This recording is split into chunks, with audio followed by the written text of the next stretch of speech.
ಹ್ಞೂ ಇಲ್ಲ, ಎತ್ತರ ಅಲ್ಲಿಲ್ಲ.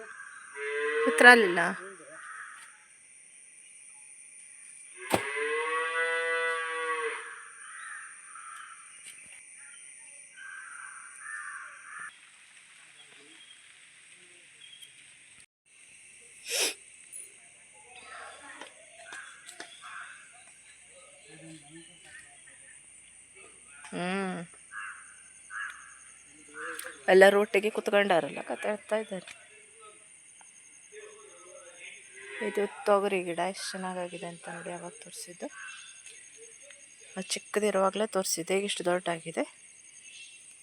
ಅವಾಗ ಡೈರೆಗಡ್ಡೆ ದಣಿ ಹಾಕಿದ್ದಾಗಿತ್ತು. ಈಗ ನೋಡಿ ಎಷ್ಟು ಚೆನ್ನಾಗಾಗಿದೆ ಅಂತ. ಈಗ ಇದಕ್ಕೆಲ್ಲ ದರ್ಕನ್ನು ಮುಚ್ಚಿದ್ದೇವೆ ನೋಡಿ. ಇದು ಗೊಬ್ಬರನೂ ಆಗುತ್ತೆ ಮತ್ತು ಮಣ್ಣು ತೊಳೆಯೋದಿಲ್ಲ ಇದರಿಂದ.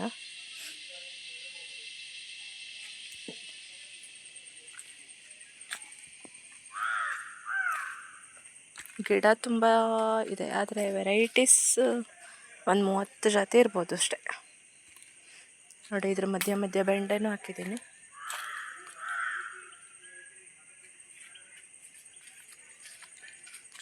ಬೆಂಡೆ ಗಿಡ ಎಲ್ಲ ಎತ್ಕೊಳ್ತಾ ಇದೆ.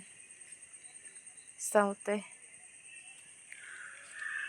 ಇದರಲ್ಲಿ ಅಂಗಿಕಸೆ ಅಂದರೆ ಲಾಂಗ್ ಬೀನ್ಸ್ ಅಂತ ಹೇಳ್ತಾರಲ್ಲ, ನಮ್ಮ ಕಡೆ ಅಂಗಿಕಸೆ ಅಂತ ಹೇಳ್ತೀವಿ ಇನ್ನು. ಹಾಗೆ ಡಬಲ್ ಬೀನ್ಸು ಮತ್ತು ಹೀರೆ 3 ಇದರೊಳಗಿದೆ ನೋಡಿ. ಇದು ಹೀರೆ, ಇದು ಮಳೆಗಾಲದ ಹಿತ್ತಲು. ಹಿಡ್ಕೊಳ್ಬೇಕನ ಇನ್ನೊಂಚೂರು ಸಿಕ್ಕತ್ತಿ, ಅದು ವಜ್ಜೆ ಆಗೋದಿಲ್ಲ.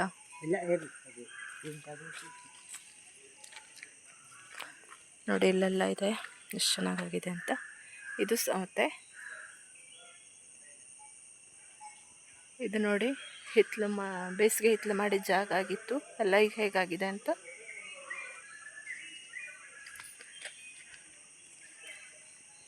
ನೋಡಿ ಎಲ್ಲ ಪೂರ್ತಿ ಕಳೆ ಸೇರ್ಕೊಂಡಿದೆ. ಇದು ಗಾಂಧಾರಿ ಮೆಣಸಿನ ಗಿಡಗಳು ಎಷ್ಟು ಚೆನ್ನಾಗಿದೆ ನೋಡಿ.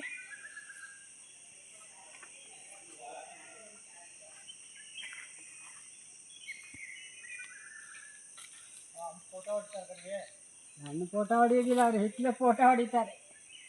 ಹಿತ್ತಲು ಹೊಡಿ, ನಿಂದು ಹಿತ್ತಲಿಂದು ಎಲ್ಲದು ಎಂತ ಆಗ್ತದ್ಯಾ? ಎಂತೂ ಆಗೋದಿಲ್ಲ. ಗುಟ್ಟ ಎಲ್ಲ ಕೊಟ್ಕೊಂಡು ಅವ್ರು ಮಾಳು ಗೊತ್ತಾಗೋದು ಬೇಡ. ಈ ಡೈರಿಗೆಲ್ಲ ಇನ್ನು ಆಮೇಲೆ ಗುಟ್ಟ ಕೊಟ್ಟು ಚೆನ್ನಾಗಾಗುವಾಗ ಮಾಡಬೇಕು. ಇನ್ನೂ ಆಗಿಲ್ಲ, ಕೆಲವು ಕಡೆ ಸುತ್ತೋಗಿದೆ ನೋಡಿ, ಯಾಕೋ ಗೊತ್ತಿಲ್ಲ. ಇದೆಲ್ಲ ದಣಿ ಹೇಳ್ತಾ ಇದೆ.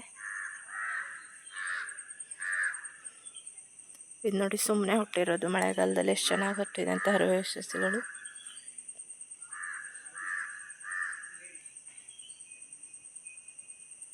ಈ ಹರಿವೆ ವರ್ಷ ಪೂರ್ತಿನೂ ಆಗುತ್ತೆ, ಯಾವಾಗ ಬೇಕಿದ್ರೂ ಹಾಕ್ಬೋದು ಇದನ್ನು. ಚಳಿಗಾಲ ಮಳೆಗಾಲ ಅಂತಿಲ್ಲ ನೋಡಿ, ಎಷ್ಟು ಚೆನ್ನಾಗಾಗಿದೆ ಅಂತ. ಇದು ಬಿದ್ದಿದ್ದು ಸುಮ್ಮನೆ ಬೀಜ, ನಾನು ಬೀಜ ಕೊಯ್ಯೋಕ್ಕೆ ಅಂತ ಇಟ್ಟಿದ್ದನ್ನ, ಆಮೇಲೆ ತೆಗೆದು ಒಗೆದಿದ್ದಿರೋ ಜಾಗ ಇದು. ಬೀಜ ಎಲ್ಲ ತೆಗೆದಾದ್ಮೇಲೆ ಎಷ್ಟು ಚೆನ್ನಾಗಾಗಿದೆ ಅಂತ ನೋಡಿ. ಇದು ನನ್ನ ಮಳೆಗಾಲದ ಹಿತ್ತಲು ನೋಡಿ. ಗಿಡಗಳೆಲ್ಲ ಎಷ್ಟು ಚೆನ್ನಾಗಾಗಿದೆ ಅಂತ.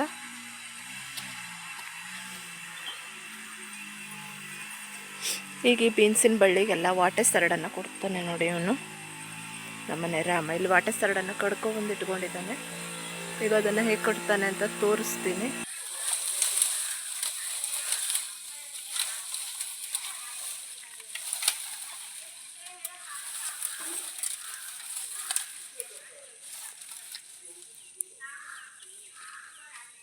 ಹೆಚ್ಚಾಗ್ತದೆ ಹೇಳ ರೇಡು ಅಂತ. ಬರೋ ವರ್ಷ ಬರೋದಿಲ್ಲ.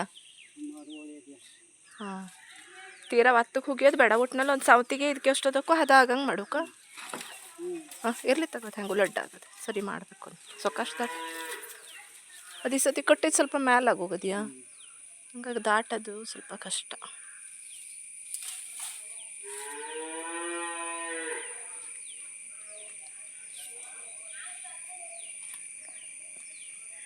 ನೋಡಿ ಎಲ್ಲ ದಾರ ಬಳ್ಳಿನ ಯೂಸ್ ಮಾಡ್ತಾರೆ ಬಳ್ಳಿ ಹಬ್ಬೋದಕ್ಕೆ. ನಾವು ಇದು ವಾಟೆ ಸರಡು ಅಂತ ಅದನ್ನು ಯೂಸ್ ಮಾಡ್ತಾ ಇರ್ತೀವಿ.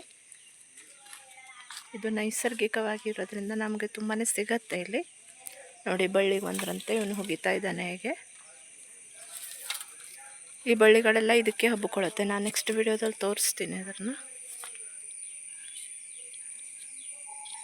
ನೋಡಿ ಎಷ್ಟು ಚೆನ್ನಾಗಿ ಹಬ್ಬುತ್ತಾ ಇದೆ ಅಂತ. ಇದಕ್ಕೆ ಇನ್ನೊಂದು 4 ದಿವಸದಲ್ಲಿ ಇದು ಹಬ್ಕೊಂಡು ಬಿಡುತ್ತೆ ಚೆನ್ನಾಗಿ.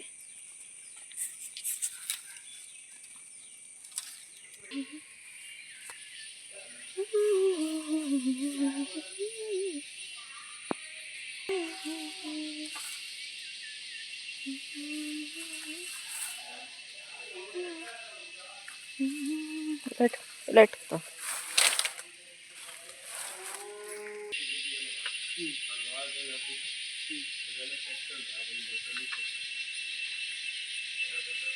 ನೋಡಿ ಎಷ್ಟು ಚೆನ್ನಾಗಿ ವಾಟರ್ ಸರ್ಡನ್ನು ಕೊಟ್ಟಿದ್ದಾನೆ ಅಂತ. ಈಗ ಇವೆಲ್ಲ ಇದಕ್ಕೆ ಹಬ್ಬಿಕೊಳ್ಳುತ್ತೆ. ನೋಡಿ ಎಷ್ಟು ಚೆನ್ನಾಗಿ ಕಾಣಿಸುತ್ತೆ ಅಂತ.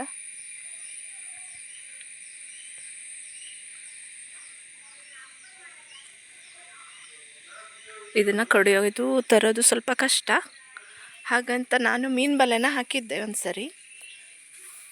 ಮೀನು ಬಲೆನ ಹಾಕಿದ್ರೆ ನಮ್ಮ ಕಡೆ ಹಂದಿ ಬಂದು ಅದನ್ನು ಒತ್ತಿ ಗಿಡನೆಲ್ಲ ಹಾಳು ಮಾಡ್ತಿತ್ತು ಪದೇ ಪದೇ. ಆಮೇಲೆ ಮತ್ತೆ ಇದೇ ಮೆಥಡ್ನೇ ವಾಪಸ್ ಯೂಸ್ ಮಾಡ್ತೀವಿ, ಕಣಕಿದ್ದೀವಿ ನಾವು. ಇಲ್ಲಾಂದರೆ ಮೀನು ಬಲೆ ಹಾಕಿದ್ರೆ ಈಸಿ ಆಗ್ತಿತ್ತು. ಇದಕ್ಕಿಂತ ತುಂಬ ಬೇಗ ಈ ಕೆಲಸ ಆಗ್ತಿತ್ತು. ಆದರೆ ಏನು ಮಾಡೋದು, ಹಂದಿ ತುಂಬಾ ರಗಳೆ ಕೊಡುತ್ತೆ.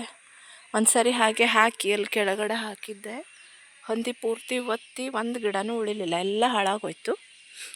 ಆಮೇಲೆ ಈ ಮೆಥಡ್ನೇ ಯೂಸ್ ಮಾಡೋಕೆ ಹೊಣ್ಕಿದ್ವಿ. ಇದು ನಮ್ಮಲ್ಲಿ ಮೊದಲಿಂದನೂ ಯಾವಾಗಲೂ ಹಳ್ಳಿ ಕಡೆ ಇದೇ ಯೂಸ್ ಮಾಡ್ತೀವಿ ನೋಡಿ. ಈ ವಾಟೆ ಸರಡು ಅಥವಾ ನೆಲ್ಲಿ ಸರಡು, ನೆಲ್ಲಿ ಗಿಡ ಅಂತ ಇರುತ್ತಲ್ಲ ಅದರದ್ದು ಹೆಣೆನ ಕಟ್ ಮಾಡಿ ತೊಗೊಂಡು ಬಂದು ಹೀಗೆ ಹೋಗೋದು ಮಾಡ್ತಾರೆ ಕೆಲವು ಕಡೆ. ನೋಡಿ ಎಷ್ಟು ಚೆನ್ನಾಗಿ ಕಾಣಿಸುತ್ತೆ ಅಂತ. ನೋಡಿ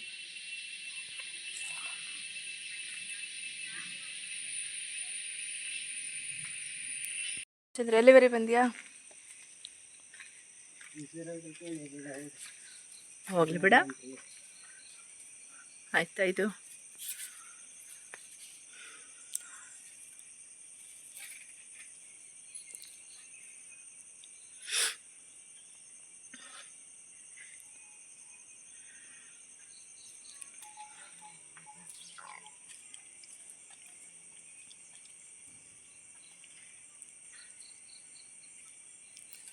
ಇದು 20 ಆಯಿತು.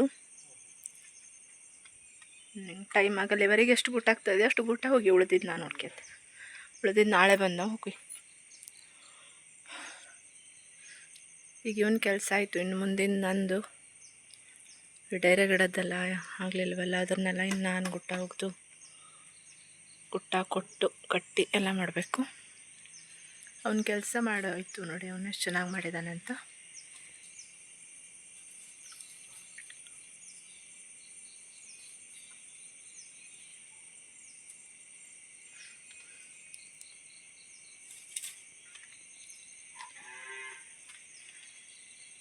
ಒಂದು 5 ಡೈರೆ ಉಳಿಯಿದೆ ಸರಿ. ಹಿಂದಿನ ಸುತ್ತಿ 7 ಇತ್ತು, ಸುಮಾರು 150 ಗಿಡ ಇತ್ತು. ಈ ಸರಿ ಅಷ್ಟೆಲ್ಲ ಇಲ್ಲ, ಹಂದಿ ಎಲ್ಲ ಹಾಳು ಮಾಡಿಬಿಟ್ಟಿತ್ತು.